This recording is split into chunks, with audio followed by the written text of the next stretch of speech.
cannot quite believe that I'm saying this, but I've officially quit my job for running. And specifically, I've quit my safe, reliable, very respectable government job to pursue my dream of running at the Olympics. Now, on the one hand, I'm seriously pinching myself. I cannot believe that I'm doing this, and 3 years ago I thought that I wouldn't still be doing this sport when I contemplated completely throwing the towel in. But on the other hand, I can believe it, and I'm super proud of myself because I know that I've genuinely put plans in place, taken steps to be here and to mean that I could actually afford to do this. Now, before I tell you why I felt like I needed to quit my job to follow this dream and how I'm financially able to do this, I need to take you back and set the scene. Today's video is sponsored by Shocks. Big thanks to Shocks for sponsoring today's video. Now, some of you might not know what I've been through up until this point, but believe me when I say 3 years ago, 2 years ago, even 6 months ago, if you'd have told me that I'd be sat here telling you this right now, there's no way I would have believed you. And I think it's really important to talk about because it really has not been anywhere near plain sailing until this point. Car keys. I started running competitively when I was about 14 and I was pretty average. I made my cross-country county team and I can remember going to my first English national cross-country and my dad drove me to the race. I can remember him giving me a pep talk beforehand. I was super nervous and he told me just shoot for the top 100, have that as your goal. I was like, okay, yeah, I can do that. And I came 100th, which is an absolute class demonstration of doing the bare minimum. That same year, Jess Judd actually won the under-15 girls race by a country mile. And I can remember watching the senior women's race and Steph Twell, who had just come back from her first Olympics the year before at the age of 18 or 19. She won that national title as a junior by miles. And I can remember watching her sprinting to the finish and thinking, wow, I wish I was that good. I want to be that good, but deep down, not believing that I'd ever get there. Oh man, I really want to sit on this bench, but it's really wet. Do you know what? I'm just gonna sit here. I'm gonna try it. Sacrifice. Go for the leggings. The years ticked by and I made gradual improvements. I got really into my running, I got more committed to it, I fell in love with it. I loved going down to the track and training with my teammates in the week, up to the forest in the weekends, and I made a couple more county cross-country teams. I was never quick enough to go to English schools on the track, and I'd only really just started breaking 5 minutes in the 1500 by the time I finished school. So we're really not setting the world on fire here, but I was having a great time. And that was when I was diagnosed with an eating disorder. And that really troubled me.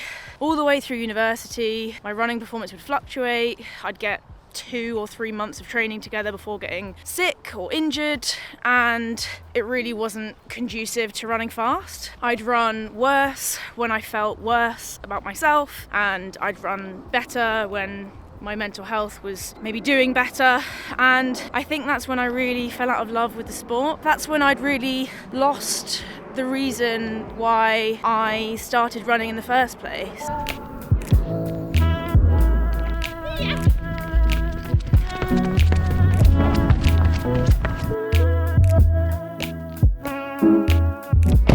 And I think one of the most troubling parts was when I actually started running really well. I was running my fastest times ever, and it was when I was really at my lowest with my eating disorder and just with my mental health. And that was short-lived. I ran a few PBs, one of which I still haven't run faster than, but it was when my self-esteem was so low, and I think I just genuinely hated who I was. I was making all of the worst decisions to just not get better. And although I had this shiny new PB, which on the one hand I was really proud of. I'd never run so quick, but I still couldn't be happy because I wasn't happy in myself and in who I was. So it was kind of like, what's the point?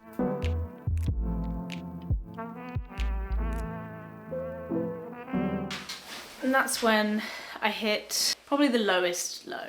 I lost my periods. I was very, very unwell, and it started to impact the relationships around me. I think I was just a horrible person to be around, but I was also being really horrible to myself. I was making all the wrong decisions for my health, just in general, but also when you're a runner and your body is your tool and you're trying to use it to its best capabilities, but you're not even looking after it. Because I didn't like myself and my mental state was so bad, I was actually treating myself really badly as well, which obviously meant that I got this strange relationship with running where it wasn't a positive thing for me anymore and I didn't actually like doing it. It's actually really hard to talk about now. I've got better at talking about it and I know how important it is to talk about it, but when I really go back to that place and think about it, it's such a negative time that my brain doesn't process, really. I think I've tried to block it out.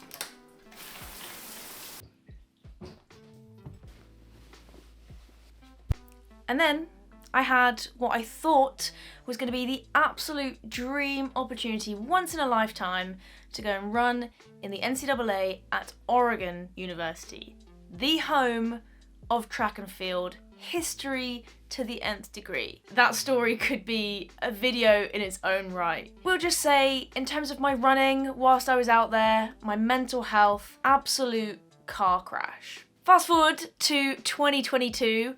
What a year it's been. I ran my first marathon, debuting in 2:34.28, just missing the Commonwealth standard by 29 seconds. I made my first Great Britain team in over 3 years, heading out to Passy, running that 10k European Cup with Steph Twell, no less, the very person that I compared myself to and never thought that I'd get even close to her standard. I won a 1500 meter race. I started this YouTube channel, became a running coach, moved to Manchester to join a professional running team, and now I'm sat here telling you all how I'm quitting my job to go for it and follow this Olympic dream. An Olympic dream that my younger self would have laughed in the face of. And don't get me wrong, this change is not all sunshine and rainbows either. I'm taking a huge pay cut to do this, to start off with, and it's a big risk. It might not pay off. There's a chance this could all backfire. I couldn't live with myself if in 20 years' time, when I'm done running as fast as I can, I look back and think, if I'd have just done that, or if I'd have just taken this risk, if I'd have just quit my job when I was thinking about it, maybe I could have got there. Because if I do fail and I don't make it, that's okay. Because if I've tried everything I can to get there, what more can you really ask of yourself? Spinning time! Hi!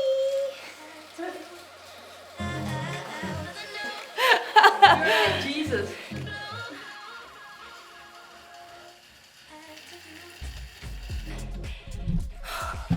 So before I get into the nitty-gritty of what's exciting, what's coming up, I've got to say a huge thanks to today's sponsor, Shocks. I would not have got through this bike workout without these bad boys. They are incredible, better than any other Bluetooth headphones I've used. And I could just be saying that. Who are you to believe that these are amazing? Well, they are bone conduction headphones, so I can hear what on earth is going on around me, which is great on the run. It's so much safer. I've had multiple near misses when I've been wearing Bluetooth headphones that aren't bone conduction, so they don't go in your ear, they're actually outside your ear, and they literally don't move.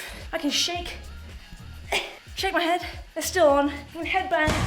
They have not moved from their original intended position, which is amazing because it means funky beats, safe and sound. They are completely waterproof, so none of this sweat juicy juice is going in these bad boys. Chucks it down with rain, absolutely no problemo. These guys are gonna survive and keep those beats going for the entire run or workout, wherever you're using them. And thanks to Shocks sponsoring this video, you guys can get £10 off a pair from today until the 31st of December. That's it, be quick, the link is in the description below. Once again, huge thanks to Shocks for sponsoring this video and this bike session. I mean, I made it through thanks to you guys.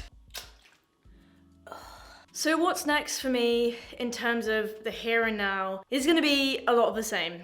Enjoying the process, enjoying the journey, loving the grind, and of course, pursuing my goals in the marathon, on the track, trying to be a bit better than I am today, tomorrow. And I know I talk about enjoying the process a lot, but you have to enjoy what you're doing every day to get to the end goal. Enjoy the journey, love the grind, because if you get there having not enjoyed the whole journey, what is the point? I'm gonna be here loving the grind, making the absolute best of whatever this running game throws at me. But most importantly now, I'm gonna be able to fully take advantage of a life that is centered around my running and around that critical goal of making it to the Olympics. And it's terrifying. Trust me, this is a huge risk. Honestly, I'm really scared that it's gonna backfire in my face and that it won't work out. But it also means seriously prioritizing my body, prioritizing recovery, not sitting at a desk for 40+ hours a week and doing my runs before and after work in the dark and spending every waking moment absolutely exhausted. It's gonna mean a lot more YouTube videos, focusing on my coaching career and focusing most of all on running and loving that grind.